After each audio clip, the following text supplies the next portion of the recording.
আসসালামু আলাইকুম, সবাই কেমন আছেন? সবজি খেতে চলে আসলাম একটি ভিডিও করার জন্য।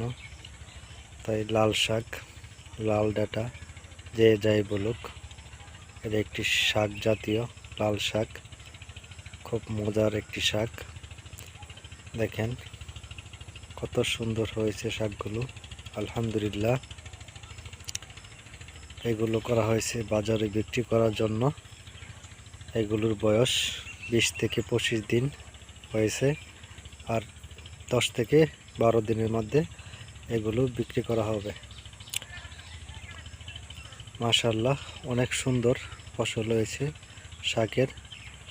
দেখেন, দেখতেও খুব সুন্দর লাগছে শাকগুলো।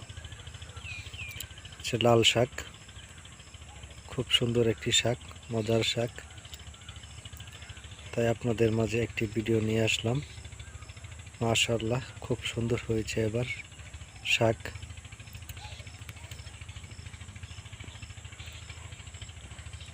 গ্রামের কথা চ্যানেল, ইউটিউব চ্যানেল গ্রামের কথা, সবাই সাবস্ক্রাইব করে দিবেন। আপনার কাছে ভিডিওটা ভালো লাগে অবশ্যই সবাইকে দেখার সুযোগ করে দিবেন। সবাইকে ধন্যবাদ।